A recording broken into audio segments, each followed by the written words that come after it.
విజయులు, మిగతా వేదిక పైన పెద్దలందరికీ, వేదిక ముందు కూడా చాలామంది కవులు ఉన్నారు, చాలా చాలా చాలా రాసేవాళ్ళు ఉన్నారు. అందరికీ పేరు పేరున పెద్దలందరికీ నమస్కారాలు, చిన్నలకు అభినందనలు. నేను పిల్లలకు పాఠాలు చెప్పాను,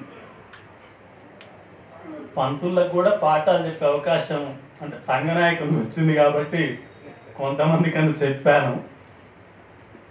కానీ కవులకు పాఠాలు చెప్పడం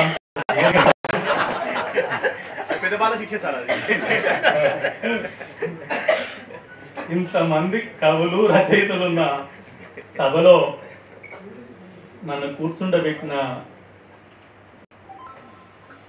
సభ నిర్వాహకులకు మరొకసారి కృతజ్ఞత తెలుపుకుంటున్నా.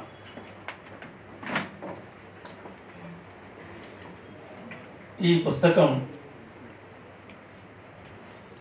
ముందుగా నేను నా వైపు నుంచి సూచించేది, కోట రమేష్, వెంకటేష్ డివైఎఫ్ఐ అధ్యక్ష కార్యదర్శులకు తక్షణం ఒక అవసరం ఏర్పడ్డదని చెప్పి నేను భావిస్తున్నాను. ఎందుకంటే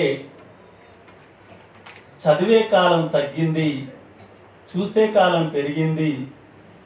చూసే కాలం అంటే మన స్మార్ట్ ఫోన్లో, చూసే కాలంలో ఏం చూస్తున్నామో తెలియకుండానే సమయం అయిపోతుంది.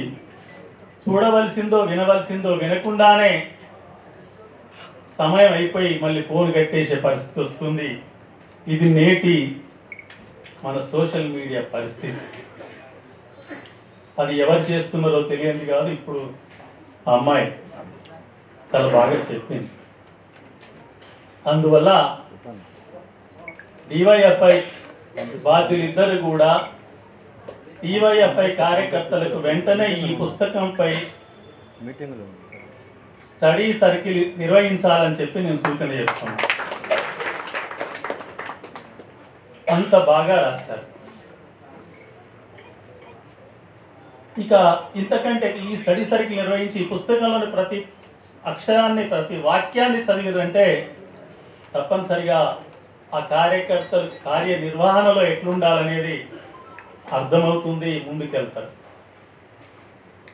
పాక్షికంగా ఇది ఎస్ఎఫ్ఐకి కూడా ఉపయోగపడుతుందనే నాగరాజు గారు కానీ మూర్తికి కానీ నేను తెలియజేస్తున్నా.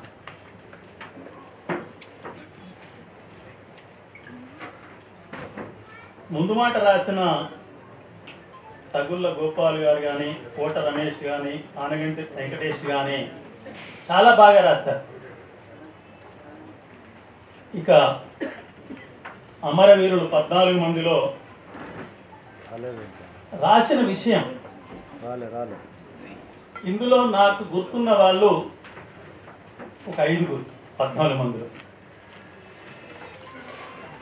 2 రంగారెడ్డి జిల్లా వాళ్ళు, ఇప్పుడు కూడా రంగారెడ్డి జిల్లాలోనే ఉంది ఆ భాగం, మంచాల మండలం.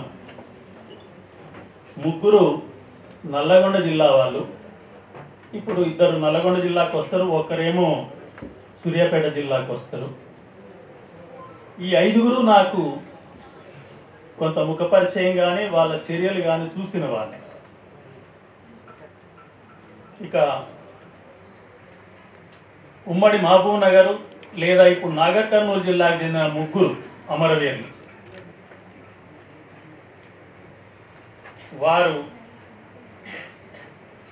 వారు కానీ అల్లంపల్లి రోషయ్య గారు, సాటు అంతయ్య గారు, ఎంఏ రహీం గారు. ఆ తర్వాత మిగిలిన 6 ఉమ్మడి వరంగల్ జిల్లాకు చెందిన వాళ్ళు. అందులో కూడా మళ్ళీ 5 ఇప్పుడు వరంగల్ జిల్లాలోనే ఉంది. అది ఒక్కటి మాత్రమే మహబూబాబాద్ జిల్లాకు పోయింది, కొరవి.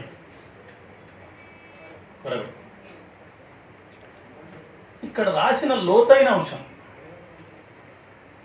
ఒక దగ్గర వర్గశత్రు మాటేసి చంపిస్తే ఒక దగ్గర మిత్రుడు అనుకునే వాళ్ళే, ముఖ్యంగా నాగర్ కర్నూలు, ఇది చాలా కీలకమైంది. నాగర్ కర్నూలులో జరిగిన 3 హత్యలు కూడా వామపక్షం అని చెప్పి పేరు చెప్పుకున్న వాళ్ళే హత్య చేసిన సంఘటన. వరంగల్లో కూడా ఒక సందర్భం ఆరిట్లో.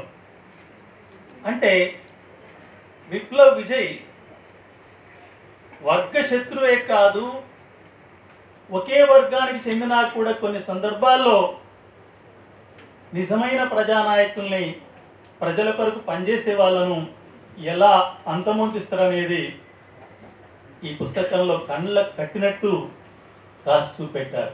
అందుకనే నేను డివైఎఫ్ఐ కార్యకర్తలందరూ ఈ యొక్క స్టడీ సర్కిల్, ఎందుకంటే ఆషామాషి ఏదైతే సరిపోదు, ప్రతి అక్షరం చదవాలి, ప్రతి పదం చదవాలి. ఇది రచనా విధానం కానీ వారు చేసిన శ్రమ కానీ. ఒక మాట చెప్పారు, ఈ యాత్రకు బయలుదేరుతుంటే విజయ్ రెడీ అయి పోయే సమయంలో తయారై విప్లవ్కు ఒక చెయ్యి ఇబ్బంది పెడుతుంటే, ఎవరు రాట్లేరు తమ్ముడు నువ్వు రావాల్సిందే అంటే బైక్ ఎక్కిపోవటం అంటే అది చిన్న విషయమేం కాదు. కాబట్టి త్యాగాల కొరకు మనిషి ఎలా ఉంటాడు, అదే నిజమైన కమ్యూనిజం, అదే కమ్యూనిస్ట్ విధానం, కమ్యూనిస్ట్ మనిషితత్వం అనేది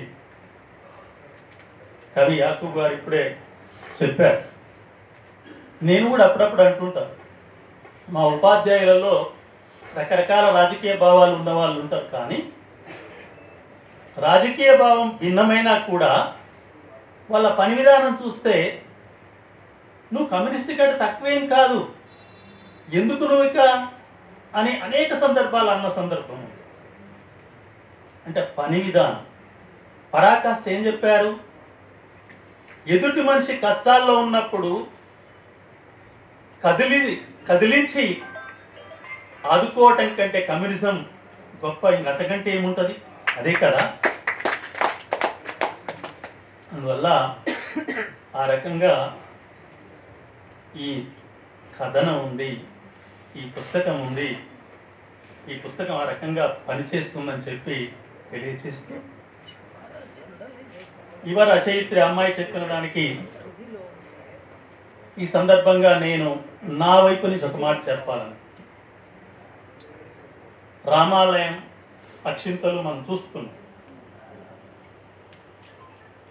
ఎలా ఎదుర్కోవాలి దాన్ని, ఎలా ఎదుర్కొందాం. ఒక తరుణం వచ్చినప్పుడు ఎవరైతే ఈ పురోగామి శక్తులకు వ్యతిరేకంగా పనిచేసే తిరోగామి శక్తులు ఉన్నాయో, ఆ శక్తులు చేసే చర్యలకు విరుగుడు చర్యలే నిజమైన సమాధానం ఇస్తాయి. నేను కోరుకుంటున్నా, నేను మీ అందరినీ కోరుకున్నా,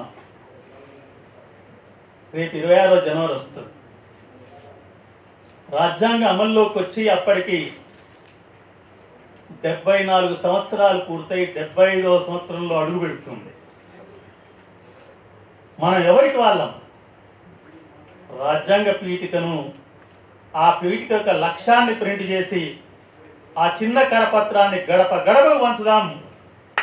అదే అదే అదే తిరోగామి శక్తులకు సమాధానం అయితే. అటువంటి కార్యక్రమాల్ని మనం పదే పదే తీసుకపోతేనే ఎదుర్కొనే సత్తా వస్తుంది. ఎందుకంటే ఈరోజు సోషల్ మీడియా కబలించబడ్డది.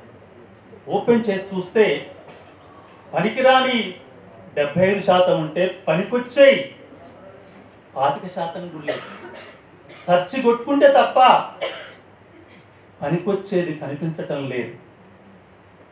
అందుకొరకు ఈ పద్ధతిలో పనిచేయడమే అమరవీరులకు అర్పించే నివాళులు. ఆ కుటుంబాలు చాలామంది వచ్చారు, వారందరికీ మీరు అమరుల్ని అందించిన కుటుంబాలు మీకు ఇవే విప్లవ వందనాలు. నాకు తెలిసిన వాళ్ళు నేను 63+. పాషా ఒక్కడే అమరవీరులు 14 మందిలో మహబూబ్ పాషా ఒక్కరే నాకంటే పెద్దవారు. 1950లో పుట్టి ఉండవచ్చు అనేది రాశారు. మిగతా వాళ్ళందరూ కూడా 1960 తర్వాత పుట్టిన వాళ్ళే. నేను 1960 పుట్టింది.